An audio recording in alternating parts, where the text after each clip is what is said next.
CG take YouTube channel में आप सभी का स्वागत है। मैं आज आप लोगों के लेकर आई हूँ बाज़ार। बाज़ार शब्द से तो सभी को पता होगा।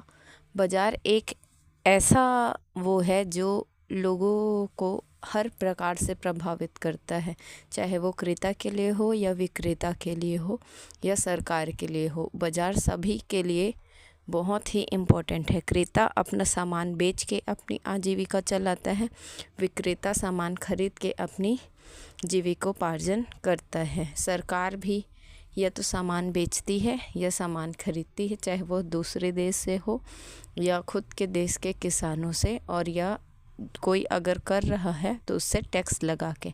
तो चलिए आज हम इसका बहुत इम्पॉर्टेंट क्वेश्चंस करेंगे जो आपको एडीओ की तैयारी में बहुत हेल्प करेंगे और यह आपको क्लासरूम में भी हेल्प करेंगे, जिससे आप अपना पेपर ईज़िली बना सके। तो सबसे पहला क्वेश्चन हम लेते हैं, बाजार कौन सा शब्द है? ऑप्शन नंबर ए सीमित, ऑप्शन नंबर बी संकुचित, ऑप्शन नंबर सी व्यापक, या फिर ऑप्शन नंबर डी स्थान विशेषता का। तो इसका जो राइट आंसर होगा वो होगा ऑप्शन नंबर सी व्यापक। अर्थशास्त्र की दृष्टि से देखें तो बाजार व्यापक शब्द है जो एक बहुत ही इम्पॉर्टेंट रोल प्ले करता है, और जो इम्पॉर्टेंट रोल प्ले करता है उसे हम व्यापक शब्द में लेते हैं। अब हमारा नेक्स्ट क्वेश्चन है सेकंड नंबर का, बाजार किस श्रेणी को दर्शाता है? ऑप्शन नंबर ए राजनीति, ऑप्शन नंबर बी अर्थशास्त्र, ऑप्शन नंबर सी विज्ञान, या फिर ऑप्शन नंबर डी उपरोक्त सभी। तो जो इसका राइट आंसर होगा वो होगा अर्थशास्त्र। यह अर्थशास्त्र की श्रेणी में आता है बाजार, क्योंकि यह हमारे आर्थिक स्थिति को या तो बढ़ाता है या कम करता है, और बाजार हम सभी के लिए बहुत ही ज़रूरी है, चाहे वह क्रेता हो या विक्रेता हो या देश के अर्थव्यवस्था की बात हो। थर्ड क्वेश्चन है, निम्न में से बाजार के लिए आवश्यक है? ऑप्शन नंबर ए क्रेता और विक्रेता, बी मूल्य, सी वस्तु, या फिर डी उपरोक्त सभी। तो जो इसका राइट आंसर होगा वो होगा ऑप्शन नंबर डी। बाजार के लिए क्रेता भी ज़रूरी है, विक्रेता भी। क्रेता खरीदने वाले को कहा जाता है और विक्रेता बेचने वाले को। और अगर कुछ भी सामान वहाँ बिक रहा है तो उसका तो एक मूल्य होगा, तो वहाँ मूल्य भी ज़रूरी है। बिना मूल्य के आपको कोई भी वस्तु नहीं मिल सकती। और सी वस्तु तो ज़रूरी ही है, बिना वस्तु के कभी बाजार हो ही नहीं सकता। अब हमारा नेक्स्ट फोर्थ नंबर का क्वेश्चन है, वर्तमान दौर में बाजार के लिए निश्चित नहीं है। तो जो इसका राइट आंसर होगा वो होगा समय। वर्तमान दौर में समय इसलिए निश्चित नहीं है क्योंकि पहले बाज़ार एक जगह पे लगता था जहाँ लोगों को आना पड़ता था, जाना पड़ता था। अब यह ऐसा दौर आ गया है जब अब रात को 2 बजे हो या 3 बजे हो या सुबह के 5 बजे हो, आप किसी भी टाइम किसी भी वेबसाइट को खोल के, चाहे वो अमेज़ॉन हो, फ्लिपकार्ट हो या और कोई सी भी, आप किसी भी टाइम अपना लेन देन कर सकते हैं। अब हमारा नेक्स्ट फिफ्थ नंबर का क्वेश्चन है, बाजार का वर्गीकरण कितने आधार पर किया जाता है? Option number A 1, option number B 2, option number C 3, या फिर ऑप्शन नंबर डी 4। तो इसका जो राइट आंसर होगा वो होगा ऑप्शन नंबर सी 3। 3 आधार पर बाजार का वर्गीकरण किया जाता है। पहला जो है वो है पूर्ण प्रतियोगिता का बाजार, जहां हर तरफ कंपटीशन होता है, जहां विक्रेता के लिए भी कंपटीशन होता है और क्रेता के लिए भी। विक्रेता अपना मूल्य कम या ज़्यादा करते रहता है वहां के कंपटीशन के हिसाब से, और क्रेता सबका मूल्य सुन के अपनी सोच समझ के अनुसार वह किसी भी सामान को लेता है।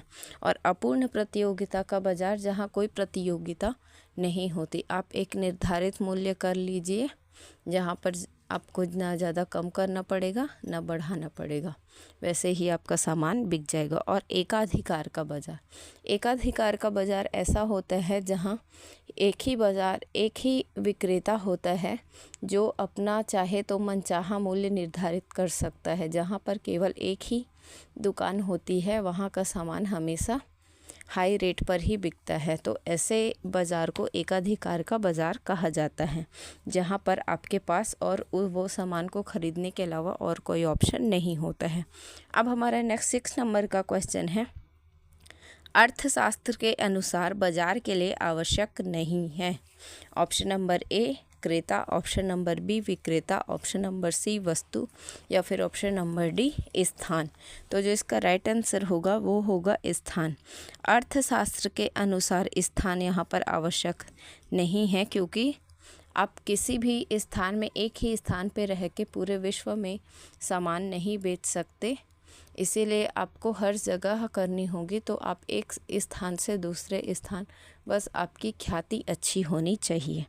अब हमारा नेक्स्ट 7 नंबर का क्वेश्चन है, निम्न में से किस बाजार को क्रेता का बाजार कहा जाता है? ऑप्शन नंबर ए पूर्ण प्रतियोगिता का बाजार, ऑप्शन नंबर बी अपूर्ण प्रतियोगिता का बाजार, ऑप्शन नंबर सी एकाधिकार का बाजार या फिर ऑप्शन नंबर डी स्थानीय बाजार। तो जो इसका राइट आंसर होगा वो होगा ऑप्शन नंबर ए पूर्ण प्रतियोगिता का बाजार। पूर्ण प्रतियोगिता का बाजार क्रेता का बाजार इसलिए कहा जाता है क्योंकि जहाँ पर पूर्ण प्रतियोगिता होती है वहाँ पर आपका रेट, जो किसी भी वस्तु का रेट होता है, वह एक दूसरे के कंपटीशन के चलते या तो एकदम कम हो जाता है, या जो रेट रहता है उससे आपको 1-2 रुपये कम में भी मिल जाता है। अगर कोई बोलेगा 30 रुपये तो कोई उससे घटकर 25 में भी दे सकता है, 20 में भी दे सकता है, 28 में भी दे सकता है। जो क्रेता सुन के जिसका भी कम रेट रहे और सामान अच्छा रहे वो ले लेता है, इसीलिए पूर्ण प्रतियोगिता के बाज़ार को क्रेता का बाज़ार कहा जाता है। पूर्ण प्रतियोगिता का बाज़ार में निम्न में से किसे सर्वाधिक लाभ होता है? तो जो इसका राइट आंसर होगा वो होगा ऑप्शन नंबर ए क्रेता का बाज़ार। अब हमारा नेक्स्ट 9th नंबर का क्वेश्चन है, निम्न में से किस बाज़ार को विक्रेता का बाज़ार कहा जाता है? तो इसका जो राइट आंसर होगा वो होगा एकाधिकार का बाज़ार। विक्रेता मतलब होता है सामान बेचने वाला, और जहाँ पर एकाधिकार होता है वहाँ केवल एक ही दुकान होता है जिसे मोनोपोली कहा जाता है एकाधिकार को, जहाँ कोई कंपटीशन नहीं होता। आपको विक्रेता के रेट के हिसाब से ही सामान खरीदना पड़ता है, ये होता है एकाधिकार का बाज़ार। अब हमारा नेक्स्ट 10th नंबर का क्वेश्चन है, जब बाज़ार में क्रेता और विक्रेता को बाज़ार का पूर्ण ज्ञान हो तब इस प्रकार के बाज़ार को क्या कहा जाता है? तो इसका राइट आंसर जो होगा वो होगा पूर्ण प्रतियोगिता का बाज़ार। पूर्ण प्रतियोगिता का बाज़ार में आपको विक्रेता को भी हर प्रकार का रेट पता रहेगा और क्रेता को भी। क्रेता 3-4 जगह घूम के एक सब, मान लीजिए एक वस्तु है, कोई से भी सब्जी है, उसका रेट वो 2-3 जगह घूम लेता है, तो एक जगह पे उसको 20 रुपये बोलते रहेगा एक विक्रेता, दूसरे जगह पे 18। तो वो जो 20 बेचेगा दूसरी जगह पे उसको जाके बोलेगा कि यहाँ पे तो 18 या 15 में मिल रहा है। तो वहाँ पर विक्रेता भी बार्गेनिंग कर सकता है और क्रेता भी बार्गेनिंग कर सकता है। तो इस प्रकार के बाज़ार को पूर्ण प्रतियोगिता का बाज़ार कहा जाता है। अब हमारा नेक्स्ट 11th नंबर का क्वेश्चन है, जब बाज़ार में क्रेता और विक्रेता को बाज़ार का पूर्ण ज्ञान ना हो तब ऐसे बाज़ार को क्या कहा जाता है? जब ज्ञान हो तब उसे पूर्ण प्रतियोगिता का बाज़ार कहते हैं, और जब ज्ञान ना हो तो उसे अपूर्ण प्रतियोगिता का बाज़ार कहते हैं। तो जो इसका राइट आंसर होगा वो होगा ऑप्शन नंबर बी। अब हमारा नेक्स्ट 12th नंबर का क्वेश्चन है, ऐसा बाज़ार जहां वस्तु का मूल्य पूर्णतः विक्रेता द्वारा निर्धारित किया जाता है तब वह बाज़ार कहलाता है। तो इसका डीलिंग तो मैं पहले वाले क्वेश्चन में कर चुकी हूँ, तो जिसका राइट आंसर होगा ऑप्शन नंबर सी एकाधिकार का बाज़ार, जिसे मोनोपोली मार्केट कहा जाता है, जहाँ कोई कंपटीशन नहीं होता है। अब हमारा नेक्स्ट 30 नंबर का क्वेश्चन है, निम्न में से किस बाज़ार में क्रेता और विक्रेता की संख्या कम होती है? ऑप्शन नंबर ए अल्पकालीन बाज़ार, ऑप्शन नंबर बी दैनिक बाज़ार या फिर ऑप्शन नंबर डी एकाधिकार का बाज़ार या फिर ऑप्शन नंबर डी अपूर्ण प्रतियोगिता का बाज़ार। तो इसका जो राइट आंसर होगा वो होगा ऑप्शन नंबर सी एकाधिकार का बाज़ार। यहाँ पर क्रेता और विक्रेता की संख्या इसलिए कम होती है क्योंकि विक्रेता वहाँ पर और कोई होता नहीं है और क्रेता भी सोच समझ कर वहाँ से लेन देन करता है, क्योंकि एकाधिकार के बाज़ार में सिर्फ विक्रेता की चलती है, क्रेता की नहीं। अब हमारा नेक्स्ट 14 नंबर का क्वेश्चन है, किस बाज़ार को स्वतंत्र प्रतियोगिता का बाज़ार कहा जाता है? ऑप्शन नंबर ए स्थानीय बाज़ार, ऑप्शन नंबर बी पूर्ण प्रतियोगिता का बाज़ार, ऑप्शन नंबर सी अंतर्राष्ट्रीय बाजार या फिर ऑप्शन नंबर डी एकाधिकार का बाजार। तो जो इसका राइट आंसर होगा वो होगा ऑप्शन नंबर बी पूर्ण प्रतियोगिता का बाजार, जिसे क्रेता का बाजार भी कहा जाता है। पूर्ण प्रतियोगिता में उसमें विक्रेता को भी स्वतंत्रता होती है और क्रेता को भी स्वतंत्रता होती है। विक्रेता अपना सामान के क्वालिटी और बाज़ार के कंपटीशन के हिसाब से वह स्वतंत्र होता है अपना मूल्य बढ़ाने और कम करने के लिए, और क्रेता भी यहाँ पर स्वतंत्र होता है उसको जहाँ से सस्ता सामान और अच्छा सामान मिले उसे खरीदने में। अब हमारा नेक्स्ट 50 नंबर का क्वेश्चन है, निम्न में से किस बाजार में मांग के अनुसार पूर्ति को बदला जा सकता है, तब ऐसे बाजार को किस नाम से जाना जाता है। ऑप्शन नंबर ए अल्पकालीन, ऑप्शन नंबर बी अति अल्पकालीन, या फिर ऑप्शन नंबर डी दीर्घकालीन, या फिर ऑप्शन नंबर डी अति दीर्घकालीन। तो जो इसका राइट आंसर होगा वो होगा ऑप्शन नंबर सी दीर्घकालीन। यहाँ पर आधारभूत वस्तुओं को भी बदला जा सकता है। अब हमारा नेक्स्ट 15 नंबर का क्वेश्चन है, ग्रामीण बाजार की विशेषताएं हैं। ग्रामीण बाजार एक ऐसा बाजार होता है जो गांव में एक दिन निर्धारित किया जाता है, जैसे कि मंगलवार, शनिवार, गुरुवार, कोई भी एक दिन या 2 दिन हो सकता है जहां पर बाजार लगाया जा सके। तो इसका ऑप्शन है स्थानीय, बी दैनिक, सी अति अल्पकालीन, या फिर डी उपरोक्त सभी। जो इसका राइट आंसर होगा वो होगा ऑप्शन नंबर डी उपरोक्त सभी। ग्रामीण बाजार में वह स्थानीय होता है, एक स्थान पे लगता है, वह वहाँ से और कहीं नहीं जाता। और दैनिक यह दिन के अनुसार होता है। और अति अल्पकालीन या तो यह सुबह का बाज़ार होता है या शाम का बाज़ार होता है, यह दिन भर चलने वाला बाज़ार नहीं होता। अब हमारा नेक्स्ट 70 नंबर का क्वेश्चन है, वर्तमान की स्थिति में आप अपने बाज़ार को कहाँ तक बढ़ा सकते हैं। ऑप्शन नंबर ए दैनिक बाज़ार, ऑप्शन नंबर बी एक बाज़ार तक, ऑप्शन नंबर सी एक देश तक, ऑप्शन नंबर डी पूरे विश्व तक। तो जो इसका राइट आंसर होगा वो होगा ऑप्शन नंबर डी पूरे विश्व तक। वर्तमान की स्थिति में आप अपने बाज़ार को पूरे विश्व तक इस तरीके से बढ़ा सकते हैं, वो है इंटरनेट के माध्यम से। आप अपना सामान यहाँ पर नेट पर डालकर उसे बेच सकते हैं और दूसरे देश का सामान नेट पर देख के उसे खरीद सकते हैं। आप अपना वर्ल्ड वाइड अपना बिजनेस कर सकते हैं। अब हमारा नेक्स्ट 80 नंबर का क्वेश्चन है, अर्थशास्त्र के अनुसार बाजार को प्रभावित करने वाले तत्व हैं। ऑप्शन नंबर ए वस्तु की मांग, ऑप्शन नंबर बी वस्तु की पूर्ति, ऑप्शन नंबर सी प्रतियोगिता, या फिर ऑप्शन नंबर डी उपरोक्त सभी। तो जो इसका जो राइट आंसर होगा वो होगा ऑप्शन नंबर डी उपरोक्त सभी। बाजार को ये तीनों ही चीज़ें प्रभावित करती हैं, चाहे वह वस्तु की मांग हो या वस्तु की पूर्ति हो या फिर प्रतियोगिता हो। इसके अलावा मौसम भी है जो बाजार को प्रभावित करती है। अब हमारा नेक्स्ट 90 नंबर का क्वेश्चन है, सरकारी नीतियों से बाजार के किस प्रकार का लाभ होता है। ऑप्शन नंबर ए समर्थन मूल्य की खरीदी पर, ऑप्शन नंबर बी एक मुश्त खरीदी पर, ऑप्शन नंबर सी सरकारी जुड़ाव से, या फिर ऑप्शन नंबर डी उपरोक्त सभी। तो जो इसका राइट आंसर होगा वो होगा उपरोक्त सभी। सरकार जो भी नीतियाँ लाती है वह देश के सभी लोगों के लिए पूर्ण समर्थन के लिए होता है। यह इससे सरकार का जुड़ाव भी होता है, एक मुश्त खरीदी भी होती है, जिससे विक्रेता को अपने पास भंडारण करने में समस्या नहीं आती। और समर्थन मूल्य पर सरकार हमेशा समर्थन मूल्य पर खरीदती है, ना तो एकदम हाई ना तो एकदम लो।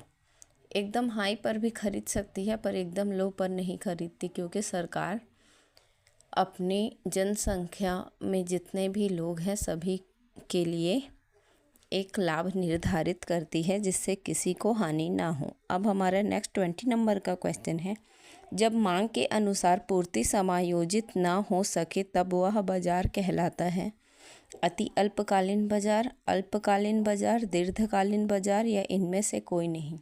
तो इसका जो राइट आंसर होगा वो होगा ऑप्शन नंबर ए अति अल्पकालीन बाजार। अति अल्पकालीन बाजार में मांग के अनुसार पूर्ति समायोजित नहीं होती, क्योंकि यहाँ पर आपके पास अगर कोई सामान ख़त्म हो गया है और कोई ग्राहक या ग्राहक क्रेता आता है तो आप उसको तुरंत ला के उसकी पूर्ति नहीं कर सकते। जैसे दूध हो गया, दही हो गया, ये सब आप मिनटों में नहीं बना सकते। इसीलिए इस बाज़ार को अति अल्पकालीन, और अल्पकालीन इसलिए क्योंकि यह थोड़े समय के लिए होता है, जैसे ग्रामीण बाज़ार या तो सुबह होगा या शाम होगा।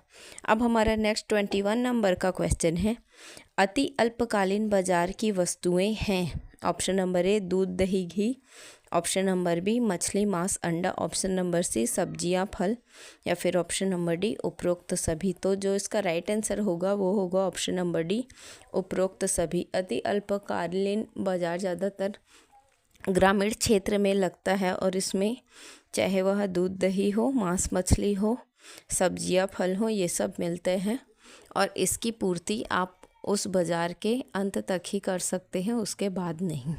अब हमारा नेक्स्ट 22 नंबर का क्वेश्चन है, विदेशों से सामान खरीदने बेचने को क्या कहा जाता है। ऑप्शन नंबर ए आयात निर्यात, ऑप्शन नंबर बी निर्यात, ऑप्शन नंबर सी ए और बी दोनों, ऑप्शन नंबर डी उपरोक्त में से कोई नहीं।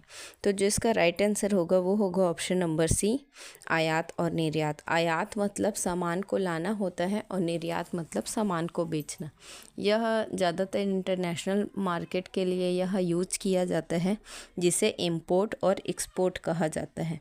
अब हमारा नेक्स्ट 23 नंबर का क्वेश्चन है, भारत के बाज़ार में घरेलू कंपनियों को कितने प्रतिशत कॉरपोरेट टैक्स देना पड़ता है।